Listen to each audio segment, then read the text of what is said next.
اب ہم انتہائی ادب کے ساتھ حضرت مولانا محمد عاقل صاحب جو شیخ الحدیث ہے جامعہ بدر بڑی دولت کے، حضرت سے درخواست کرتے ہیں کہ تشریف لائیں اور اپنے قیمتی کتاب سے ہم سبوں کو مفید کریں۔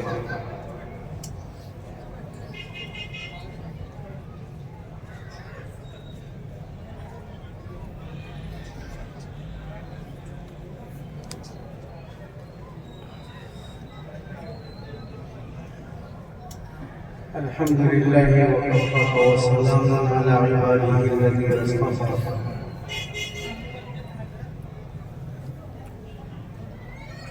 أما بعد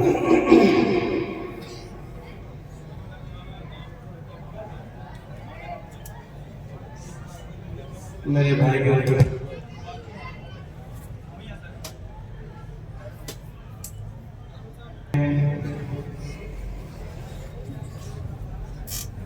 بہت ساری چیزیں ہیں اور وہ ساری چیزیں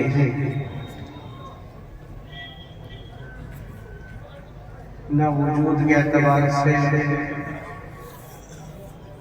برابر ہیں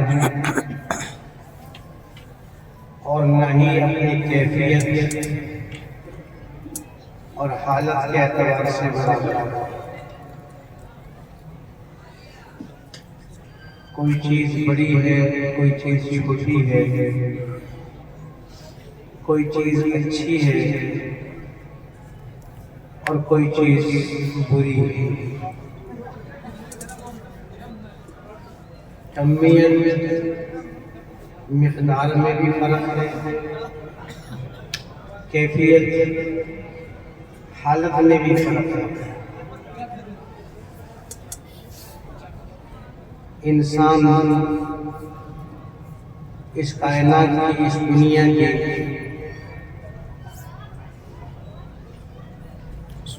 سب سے اہم مخلوق ہے۔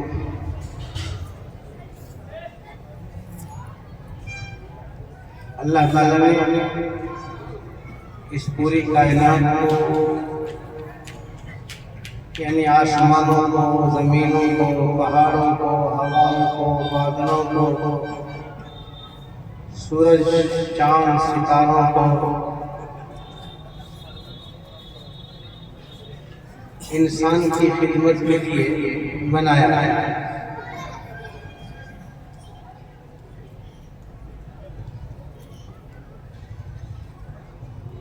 اور انسان کو اللہ تعالیٰ نے اپنی عبادت، اپنا حکم ماننے کے واسطے بنایا ہے۔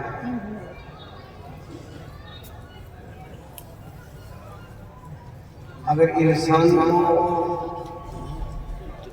پیدا کرنا مقصود نہ ہوتا تو یہ ساری چیزیں نہ بنائی جائے۔ اللہ تعالیٰ نے قرآن کریم میں ارشاد فرمایا، أَلَمْ تَرَوْا أَنَّ اللَّهَ سَخَّرَ لَكُم مَّا فِي السَّمَاوَاتِ وَمَا فِي الْأَرْضِ،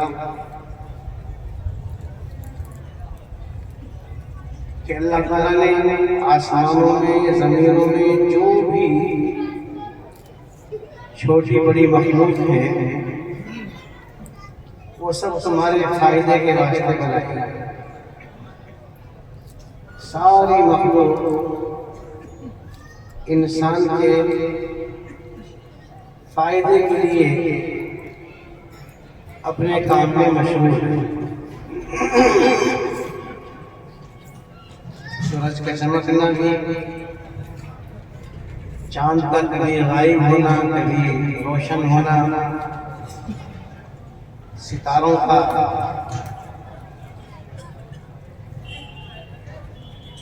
چلنا پھرنا، ان کا روشن ہونا، ہواؤں کا چلنا، بارش کا برسنا، یہ ساری چیزیں اللہ نے ہمارے اور آپ کے لیے بنائی ہیں۔ اور ان میں کوئی مخلوق بھی ایسی نہیں ہے جو اپنے کسی کام میں کوتاہی اور کمی کر رہے ہیں۔ نہ سورج اپنے وقت سے پیچھے نکلتا نہ پہلے نکلتا، جو بھی وقت اس کا طے ہے، جہاں جہاں دنیا کے جس حصے میں اس کے نکلنے کا جو وقت ہے اور غروب ہونے کا جو وقت ہے، اسی وقت پر غروب ہوتا ہے۔ گھڑیاں آگے پیچھے ہو سکتی ہیں، لیکن سورج کے غروب ہونے کا جو وقت سال کے 365 دنوں میں طے ہے، اسی پر نکلنا ہے، اسی پر غروب ہو رہا ہے۔ چاند کی رفتار بھی طے ہے کہ 30 دن میں 29 دن میں اس کو اپنی منزل پوری کرنی ہے۔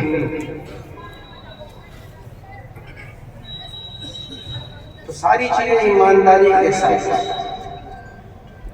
اپنے کام میں لگی ہوئی ہیں۔ انسانوں کی کھیتیاں سورج بتا رہا ہے، چاند کی روشنی سے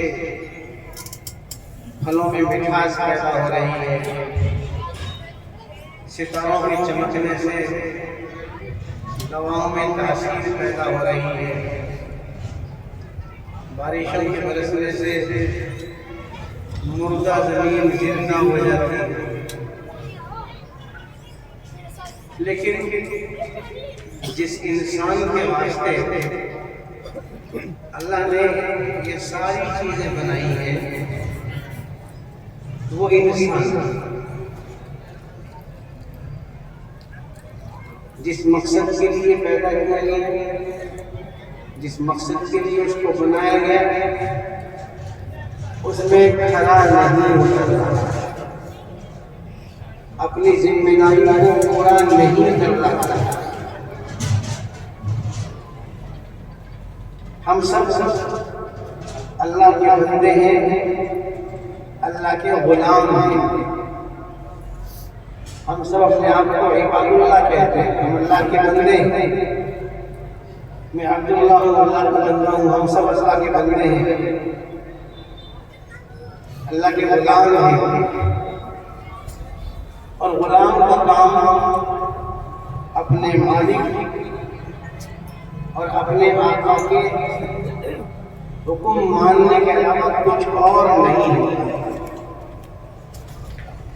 غلام کی اپنی کوئی مرضی نہیں ہے، غلام کی اپنی کوئی خواہش نہیں ہے۔ اس کی ہر خواہش، اس کی مرضی، اس کی تمنا سب مالک کے تابع ہے۔ حکیم الاسلام قاری محمد طیب صاحب اللہ مرتضی نے اپنی تقریر میں یہ بات ارشاد فرمائی کہ پرانے زمانے میں جب غلاموں کو خریدا جاتا تھا، بیچا جاتا تھا، ان کے لیے بازار لاتے تھے، تو ایک شخص نے ایک غلام خریدا، اس کو ساتھ لے کر اپنے گھر آیا اور اس سے پوچھا کہ تم کیا کھائے گا، کیا کیا چیزیں کھاتا ہے، کیا کیا چیزیں کھایا لگے گا۔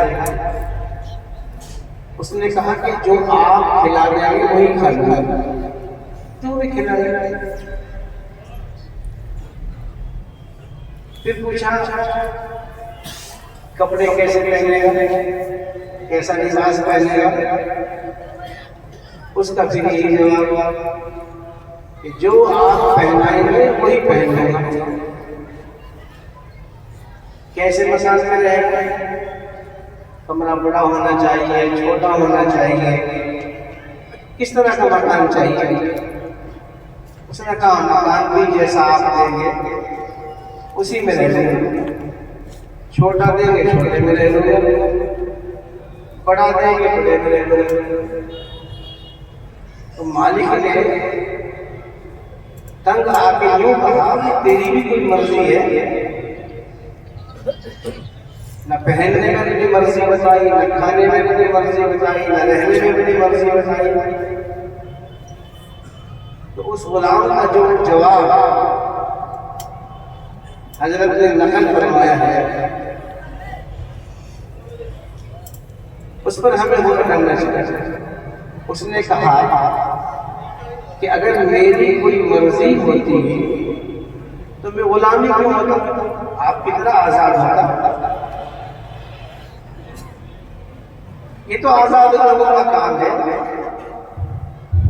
کہ وہ اپنی مرضی پر عمل کرتے ہیں، جیسا چاہتے ہیں کھاتے ہیں، پکاتے ہیں، پہنتے ہیں، جیسے چاہے عالیشان مکانوں میں رہتے ہیں۔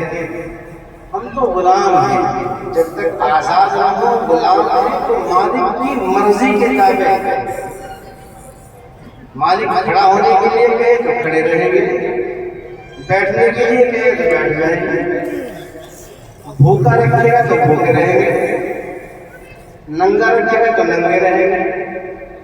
غلام کا مطلب ہی یہی ہے کہ اس کی اپنی کوئی مرضی نہیں ہے، سارا اختیار مالک کا ہوتا ہے۔ ہم بھی اپنے آپ کو اللہ کا بندہ کہتے ہیں، اللہ کا غلام کہتے ہیں، لیکن جب مسئلہ آتا ہے مرضیات کا، پھر ہم کسی کے تابع نہیں ہوتے۔ کہنے کے تو اللہ کے بندے ہیں، لیکن اپنی خواہش پوری کرنے میں، اپنی تمنا پوری کرنے میں، اپنی مرضی کو پورا کرنے میں ہم کسی کے تابع نہیں ہیں، مرضی کے مالک۔ بالکل یوں کہا جا سکتا ہے جیسے ایک جانور ہوتا ہے، جنگل میں چرتا ہے، جس درخت پہ چاہے نیچے بیٹھ جائے، جس تالاب پر جا کر چاہے پانی پی لے، جس کھیت میں چاہے جا کر چر لے، جہاں اس کی مرضی ہوتی ادھر کو منہ اٹھا کے چل دیتا ہے۔ اسے اس بات کی پرواہ نہیں کہ یہ پانی کیسا ہے، کس کا ہے، کھیت کس کا ہے۔ تو ہم بھی جب ایسے ہی ہیں کہ ہمیں اس بات کی کوئی پرواہ ہی نہ ہو کہ جو میں کر رہا ہوں میری مرضی، لباس چاہے جیسا پہنوں، پورا پہنوں ادھورا پہنوں، ناقص پہنوں، کھانا جو چاہے کھاؤں، حلال ہو یا حرام ہو، جس طرح چاہے کماؤں، میری مرضی، کوئی بھی کاروبار کرو حلال ہو یا حرام ہو۔ تو اگر ہم بھی ایسے ہی ہو جائیں جیسے کہ ہیں،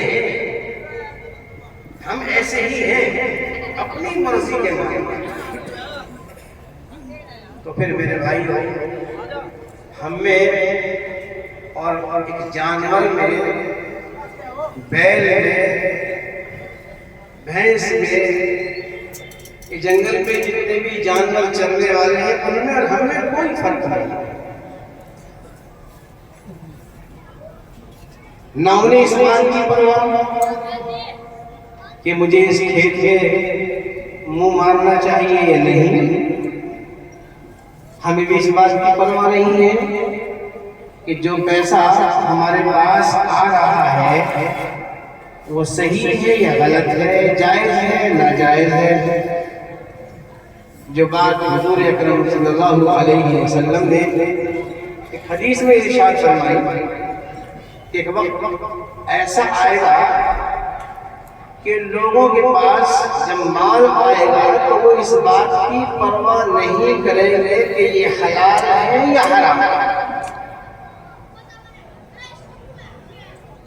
سود کا ہے، دلالی کا ہے، رشوت کا ہے، بے ایمانی کا ہے، چوری کا ہے، دھوکے سے لیا گیا، کوئی پرواہ نہیں، بس مال آنا چاہیے، پیسہ آنا چاہیے، اس بات کی کوئی پرواہ نہیں ہے کہ اللہ کے حکم کے مطابق ہے یا نہیں ہے، اللہ کی مرضی کے موافق ہے یا نہیں ہے، بس میری اپنی مرضی۔ میرے بھائیو بزرگوں، ایسا نہیں ہے۔ آقا مدنی حضرت محمد مصطفیٰ صلی اللہ علیہ وسلم نے ارشاد فرمایا، لا یؤمن احدکم حتی یکون ہواہ تبعا لما جئت به۔ تم میں سے کوئی آدمی اس وقت تک مومن نہیں ہوگا، ایمان والا نہیں ہوگا، جب تک کہ اس کی مرضی اور اس کی خواہش میرے لائے ہوئے دین کے تابع نہ ہو جائے۔ جو پیغام میں لے کے آیا، جو کچھ میں نے بتلایا، یہ کرنا ہے یہ نہیں کرنا ہے، جب تک تم میں سے ہر ایک کی تمنا، خواہش اور مرضی میرے لائے ہوئے دین کے تابع نہیں ہو جائے گی، اس وقت تک تم میں سے کوئی بھی مومن اور مسلمان نہیں ہوگا۔ علماء فرماتے ہیں کہ مطلب یہ ہے کہ پورا اور کامل مسلمان نہیں، مسلمان تو ہے۔ جس آدمی نے اللہ کے ایک ہونے کو مان لیا کہ اللہ ایک ہے، وہی عبادت کے لائق ہے، اس کے علاوہ کسی کی عبادت نہیں کی جا سکتی، اور حضرت محمد مصطفیٰ صلی اللہ علیہ وسلم اللہ کے بندے ہیں، اس کے رسول ہیں، اس کے بھیجے ہوئے ہیں، تو جس نے اس کا اقرار کر لیا مسلمان تو ہے۔ لیکن جیسے میں نے شروع میں عرض کیا تھا کہ سارے مسلمان برابر نہیں ہیں، سارے مومن برابر نہیں ہیں، ایمان بھی کمزور اور مضبوط ہوتا ہے، اسلام بھی کمزور اور مضبوط ہوتا ہے۔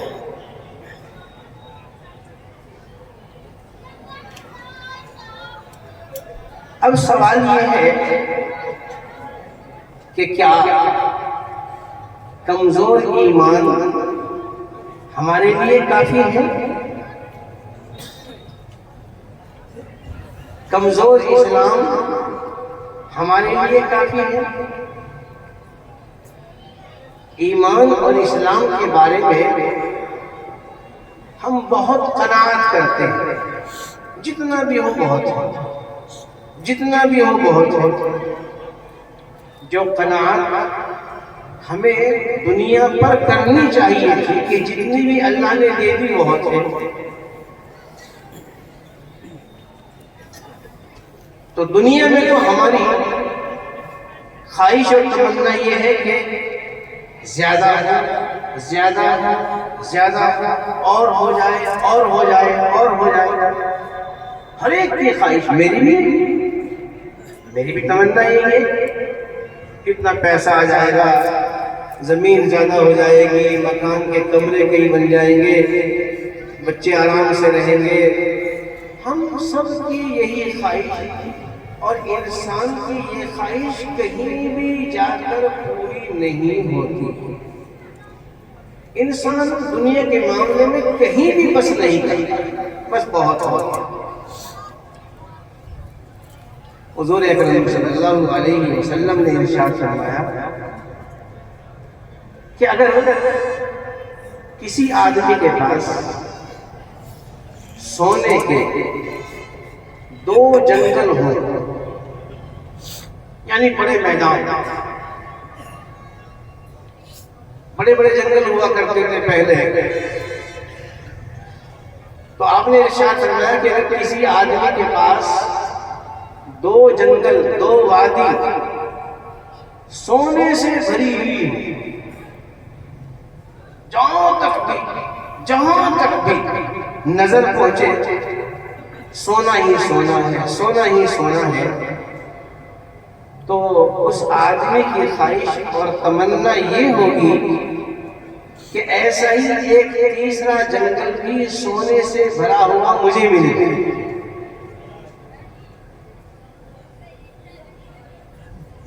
یہ انسان کی خواہش ہے۔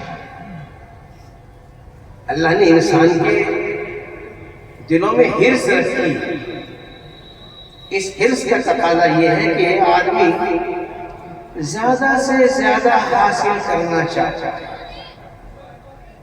ایک دکان ہو کافی نہیں ہے، دو دکان ہو جائے دیکھتے ہی ہیں۔ جس آدمی کی ایک دکان ہے اس کی لگاتار کوشش یہ ہوتی ہے کہ ایک دکان اور ہو جائے، چاہے اس شہر میں ہو جائے کسی دوسرے شہر میں ہو جائے۔ کسی کے پاس زمین ہے کتنی بھی ہو جائے، 100 بیگھہ ہو جائے، 200 بیگھہ ہو جائے، یا آپ یہاں قلعے بولتے ہیں، 500 قلعے ہو جائے، پوچھ کے دیکھو اس سے، اس کی خواہش یہ ہوگی اور خریدنی۔ حالانکہ بظاہر ایسا لگتا ہے کہ آدمی اتنی زمین پر کرے گا کیا، اس میں بوئے گا، کتنی اس کی آمدنی ہوگی، اس آمدنی کا کیا کرے گا۔ ضرورتیں پوری ہو رہی ہیں 20 قلعے سے بھی، 30 قلعے سے بھی، 50 قلعوں سے بھی، جن کے پاس نہیں ہے ان کی بھی تو ضرورتیں پوری ہو ہی رہی ہیں، مگر اس کے باوجود ہم سب کی حرص، ہم سب کی خواہش اور تمنا مزید در مزید کی ہے۔ حل من مزید، حل من مزید، کیا اور بھی ہے، کیا اور بھی ملے گا، کیا اور بھی ملے گا۔ تو انسان کی حرص اور خواہش کہیں بھی جا کر بس نہیں کرتی، اور کی تمنا، زیادہ کی تمنا۔ تنخواہ کسی کی 50,000 ہو جائے کافی نہیں ہے، کافی نہیں، 1 لاکھ ہونی چاہیے۔ ایسے بھی یہاں ہمارے ملک میں آفیسرز ہیں کہ ان کی تنخواہ کروڑوں روپے ہیں۔ یہاں مدرسوں میں 7,000 روپے، 8,000 روپے، 9,000 روپے، کوئی بہت اچھا محترم ہو حضرت مولانا راشد جیسا 15,000 روپے، 16,000 روپے۔ اب کہاں تو یہ 15-16,000 روپے جن میں ہمارے مدرسے والوں کی ضرورتیں کسی نہ کسی طریقے سے پوری ہو رہی ہیں، اور کہاں وہ لوگ جن کی تنخواہیں کروڑوں روپے، ان سے اگر پوچھ کے دیکھو تو وہ ان میں سے کوئی بھی یہ نہیں کہے گا کہ بس بہت ہے۔ سال گزرتے ہی اس بات کی فکر ہو جائے گی کہ 1 کروڑ تھے، اب اس میں کتنے لاکھ کا اضافہ ہوگا، مہنگائی کا بھتہ ملے گا اور دوسرے بھتے ملیں گے۔ تو میرے کہنے کا منشا یہ ہے میرے بھائیوں کہ انسان کی خواہش اور تمنا اس کی کوئی حد ہی نہیں ہے دنیا کے معاملے میں، اور دین کے معاملے میں ہمارا نظریہ، ہمارا مزاج، جب فرض نماز پڑھنے سے کام چلتا ہے تو پھر سنت کیوں پڑھتے ہیں؟ کیا کریں گے سنت پڑھ کے؟ اللہ نے 4 رکعت تو فرض کی، ظہر کی، کیا کریں گے پہلے جا کے؟ سنت پڑھ کے کیا کریں گے؟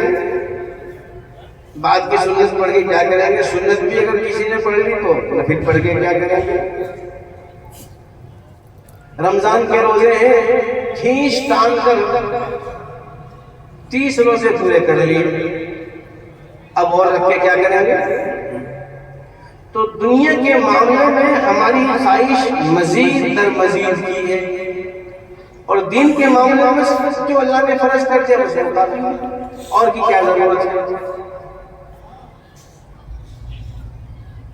حالانکہ سب کو معلوم ہے کہ جنت کے جو درجے ہیں وہ نوافل سے ہی بڑھیں گے۔ فرضوں کے ذریعے سے تو دوزخ سے نجات مل جائے گی، جنت میں داخلہ ہو جائے گا۔ جنت کے جو اونچے اونچے درجے ہیں وہ نوافل سے ہی ملیں گے، جب فرضوں سے کچھ آگے بڑھ کے کام کیا جائے گا۔ تو یہ حالانکہ حضور اکرم صلی اللہ علیہ وسلم کا ارشاد علی ہے کہ جس آدمی کی فکر آخرت کسی طرح میری آخرت ٹھیک ہو جائے، کسی طرح میری آخرت ٹھیک ہو جائے، جس آدمی کی یہ فکر ہے ہر وقت اسی فکر میں، تو اللہ تعالیٰ اس کی دنیا کی فکروں کو ختم کر دیتے ہیں۔ اور جس آدمی کی فکر یہ ہوتی ہے کہ یہ ضرورت میری کیسے پوری ہوگی، یہ کیسے پوری ہوگی، آخرت کی کوئی فکر نہیں، تو اللہ تعالیٰ ایسے آدمی کو تفکرات میں الجھا دیتے ہیں، اس کی فکر کبھی ختم ہوتے ہی نہیں۔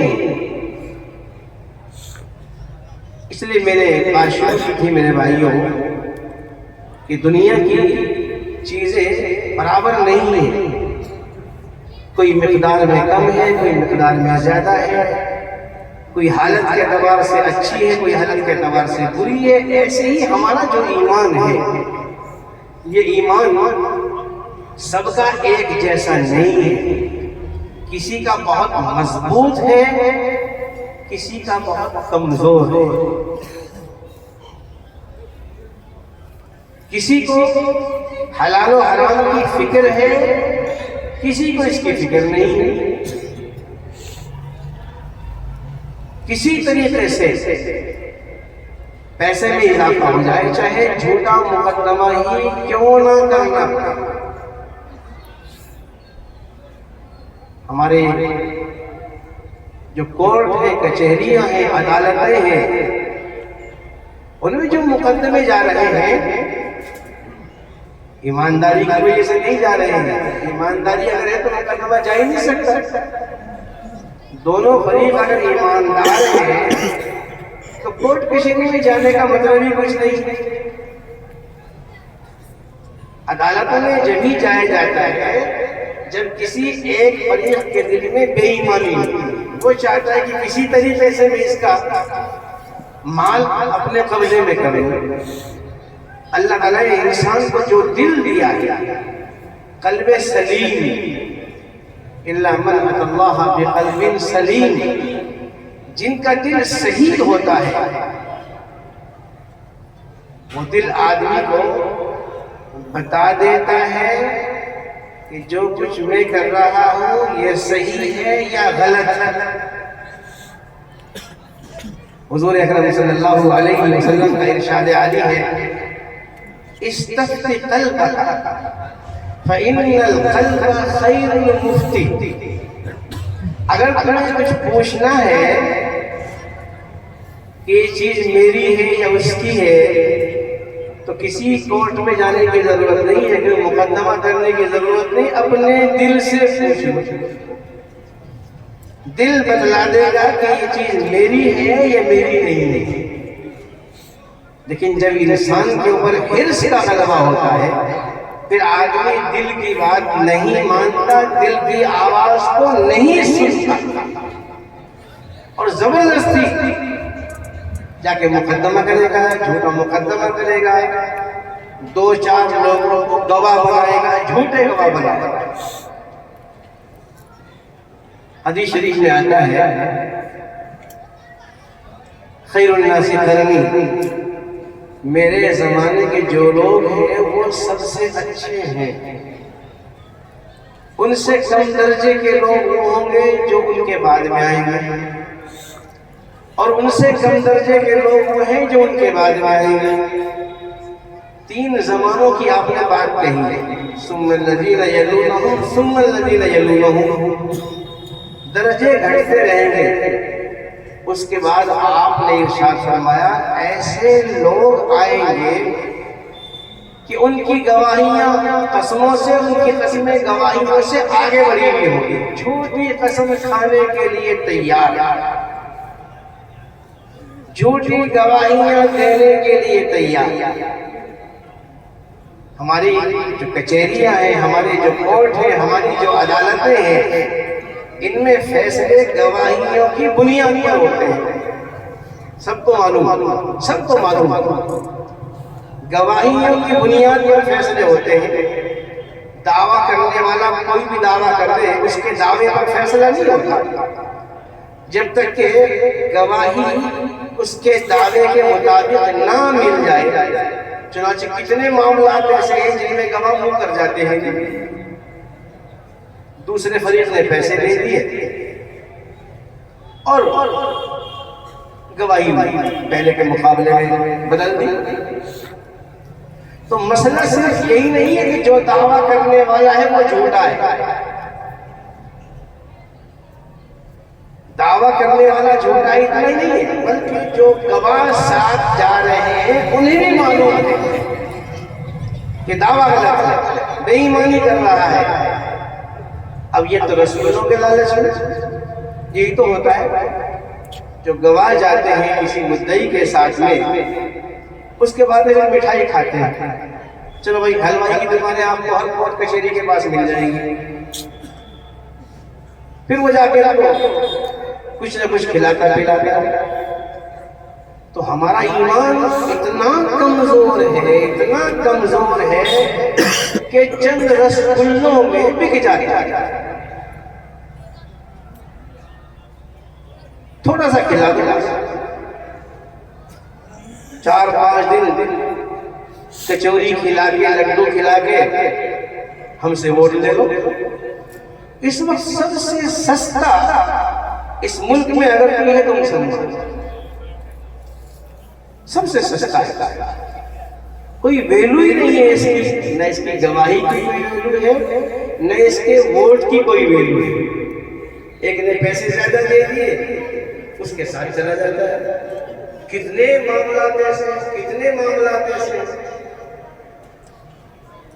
تو یہ ہمارے ایمان کی کمزوری کی بات ہے کہ چند ٹھیکروں کے بدلے میں، چند ٹکوں کے بدلے میں ایمان جیسی مضبوط قیمتی چیز کو تیاگ دیتے ہیں۔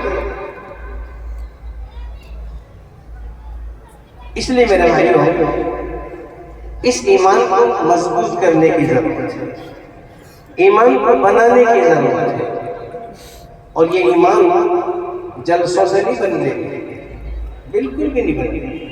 اگر بنتے تو بن جاتے ہیں۔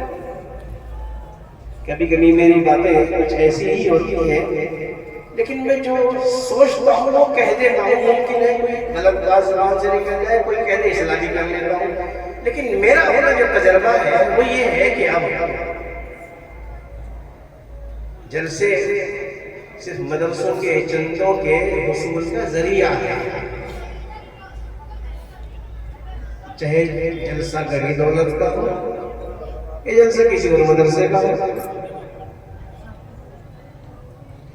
جلسوں کے ذریعے سے اصلاح اگر ہوتی، تقریروں سے اصلاح اگر ہوتی، تو آج کا مسلمان سب سے مضبوط مسلمان ہونا چاہیے۔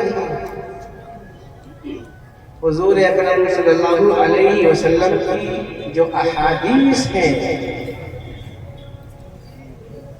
وہ بہت چھوٹی چھوٹی ہیں، بہت چھوٹی چھوٹی ہیں۔ آپ نے ایک آدھ مرتبہ کے علاوہ لمبی تقریر کی ہی نہیں، ملتی نہیں کتابوں میں لمبی تقریر، کوئی لمبی حدیث۔ اگر کوئی لمبی حدیث ہے تو واقعہ ہے۔ بخاری شریف میں یا حدیث کی کتابوں میں اگر 2 صفحے کی، 3 صفحے کی، 1 صفحے کی کوئی حدیث ہے تو وہ کوئی واقعہ ہے، لمبا واقعہ ہے۔ جہاں تک آپ کا ارشاد کہ حضور اکرم صلی اللہ علیہ وسلم نے یہ فرمایا بہت مختصر، بہت چھوٹے چھوٹے جملے، لمبی تقریر نہیں ہوتی تھی. کوئی ایک موقع پر آپ نے کوئی حدیث ارشاد فرما دی، کسی دوسرے موقع پر کوئی دوسری حدیث ارشاد فرما دی. ان لمبی تقریروں کا تو وہاں تصور ہی نہیں تھا کہ ایک مقرر بیٹھتا ہے اور آدھا گھنٹہ تقریر کرتا ہے، پورا گھنٹہ تقریر کرتا ہے اور چیخ چیخ کر تقریر کرتا ہے. اس کا تو وہاں تصور ہی نہیں. مگر ایمان ان لوگوں کے مضبوط، جو سنتے تھے دل کی خواہش سے سنتے تھے، عمل کرنے کی نیت سے سنتے تھے. حضور اکرم صلی اللہ علیہ وسلم کی صحبت کا اثر تھا. آج ہم میں سے کوئی ایک آدمی بھی ایسا نہیں جس نے کم سے کم 100 تقریر نہ سن رکھی. کسی مجمع میں ایسے آدمی مل جائیں گے جنہوں نے کم سے کم 100 تقریر ضرور سننی ہوگی، اور 20-30 تقریر تو ایک ہی سال میں سن لیتے ہیں. آج آپ سنیں گے تقریریں ہوں گی، میں تو ایسی باتیں کر رہا ہوں، تقریریں ہوں گی 2-3 تو کم سے کم ہو ہی جائیں گی. 2-3 گھڑی بے سک کے جلسے میں بھی ہوئی ہوں گی. حضرت مولانا راشد صاحب بھی جلسہ کریں گے، اس میں بھی تقریر ہوں گی، برست میں بھی تقریریں ہوں گی. تو ہر سال 15-20 تقریر تو ہمیں سننے کو مل ہی جاتی ہے، اور اچھی اچھی تقریریں سننے کو ملتی ہیں. ایسا نہیں ہے کہ فضول باتیں کی جا رہی ہیں. حدیثیں سنائی جاتی ہیں، قرآن کریم کی آیتیں پڑھی جاتی ہیں، ان کی تشریحات ہوتی ہیں. لیکن ہم سب غور کر لیں، دیکھ لیں کہ کیفیت میں کتنی تبدیلی ہو رہی ہے. جو برائی ہے وہ جو کہ تم ہے. کچھ کمی آ گئی ہو کسی برائی میں، جھوٹے مقدمے کچھ کم ہو گئے ہوں. جھوٹے مقدموں کی بات میں زیادہ نہیں کرتا ہوں کہ آج جھوٹے مقدمے عام ہو گئے. کوئی لڑکیوں کے ذریعے سے جھوٹے مقدمے کر رہا ہے، پیسے ایٹھنے کے واسطے. کوئی کسی کی زمین دبا رہا ہے، باپ نے زمین بیچ لی تھی. ایسے بہت واقعات ہیں. مگر سیدھے سادے لوگ تھے، بے نامہ نہیں کرایا، پیسے لے لیے. ایسے دینے والے بھی اچھے لوگ تھے، لینے والے بھی اچھے لوگ تھے. کاغذوں کی ضرورت ہی محسوس نہیں کرتے تھے. دادا نے پیسے لے لیے تھے کبھی اس زمانے کے اعتبار سے. اس زمانے کے لوگ 10 روپے ہی آج کے ہزاروں کے مقابلے میں جو قیمت اس زمانے میں تھی وہ لے لی.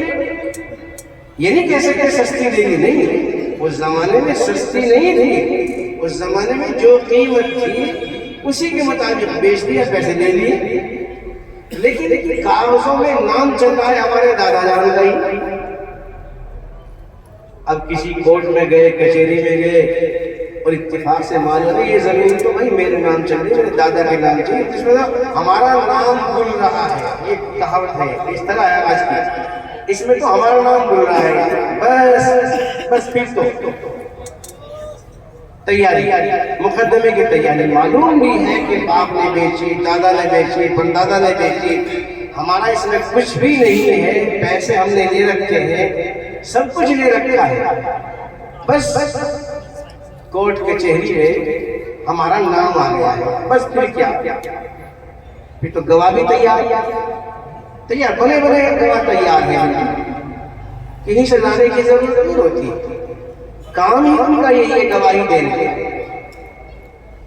جو حضور اکرم صلی اللہ علیہ وسلم نے فرمایا تھا کہ ایسے لوگ ہوں گے کہ ان کی قسمیں گواہیوں سے آگے، گواہیاں قسموں سے آگے. تیار ہم چلیں گے تیرے ساتھ، تو کرتا کہ نہیں مقدمہ. وہ اگر کچھ پیچھا بھی مارتا ہے میں نہیں جانے کا، نہیں، چل ہم تیرے ساتھ ہیں، ہم گواہی دیں گے. تو میرے بھائی اور بزرگوں، یہ بے ایمانی کم نہیں ہو رہی ہے. جھوٹی گواہیاں کم نہیں ہو رہی ہیں. حضور اکرم صلی اللہ علیہ وسلم ایک موقع پر گناہوں کا بیان فرما رہے تھے، کبائر کا. مجھے بتائیں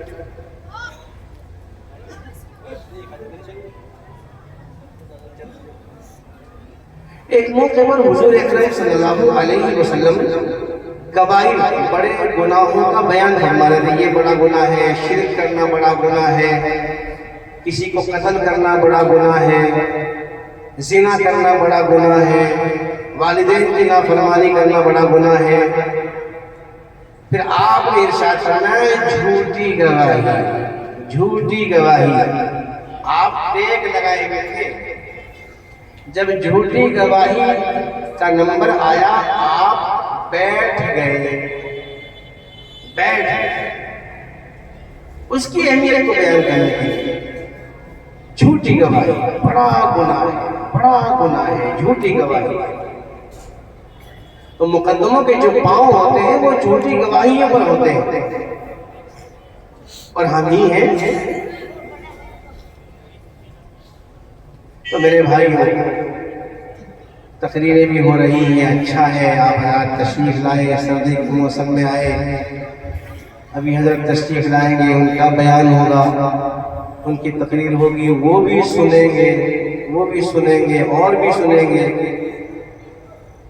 لیکن یہ سننا ہمارے لیے اسی وقت مفید ہوگا جب ہم اپنی بساط کے مطابق کچھ عمل کرنے کا ارادہ کر لیں. اگر میں نماز نہیں پڑھتا ہوں تو نماز پڑھنے والا بن جاؤں، جھوٹ بولتا ہوں تو جھوٹ کو چھوڑنے والا بن جاؤں، بے ایمان ہوں تو بے ایمانی کو چھوڑنے والا بن جاؤں. تو رہی بات ثواب کی، اس میں کوئی شک نہیں ہے بھائی. وہ حدیث تو اپنی جگہ ہے، جہاں اکٹھے ہوتے ہیں لوگ ادھر سے ادھر سے، قرآن شریف پڑھا جاتا ہے، اس کی تشریح ہوتی ہے، تفسیر ہوتی ہے، حدیث بیان کی جاتی ہے، اللہ کا ذکر ہوتا ہے، تو فرشتوں نے تو یقیناً اس مجلس کو گھیر رکھا ہے. اس میں تو کوئی انکار کی بات ہے ہی نہیں. بالکل آپ کا آنا، بیٹھنا، سننا، جو علماء آئے ہیں ان کی زیارت کرنا فائدے سے خالی بالکل نہیں ہے. فائدہ تو ہے، لیکن حقیقی فائدہ کہ سن کر عمل کرنے کی کوشش کی جائے. حضور اکرم صلی اللہ علیہ وسلم کا ارشاد بہت مشہور ہے، اس کا ایک آخری جز ہے کہ قیامت میں جہاں زندگی کا سوال، جوانی کا سوال، مال کے کمانے کا سوال، مال کے خرچ کرنے کا سوال ہوگا، وہیں ایک سوال یہ بھی ہوگا کہ جو کچھ جانتے تھے اس پر کتنا عمل کیا. جو کچھ جانتے تھے اس پر کتنا عمل کیا. آج مسئلہ جاننے کا نہیں ہے، جاننے کا نہیں ہے. اگرچہ کہتے ہیں بھئی ابھی پورا علم نہیں آیا، لیکن ایسا بھی نہیں کہ علم نہ ہو، ایسا بھی نہیں ہے کہ علم نہ ہو. جو موٹی موٹی باتیں میں نے بتائی ہیں آپ ایمانداری سے بتائیں، ہم میں سے کوئی نہیں جانتا کہ سچ بولنا ضروری، جھوٹ بولنا غلط، ایمانداری سے مال کمانا صحیح، بے ایمانی سے کمانا غلط، نماز پڑھنا ضروری، نماز چھوڑنا گناہ. تو ان چیزوں کو کون نہیں جانتا. مسئلہ اب علم کا اتنا نہیں ہے جتنا مسئلہ عمل کا ہے.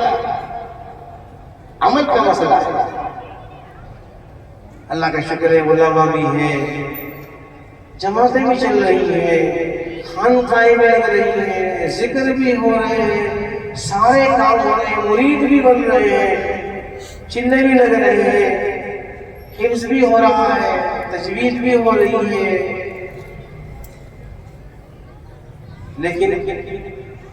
لیکن تو آپ جانتے ہیں لیکن کیا ہے؟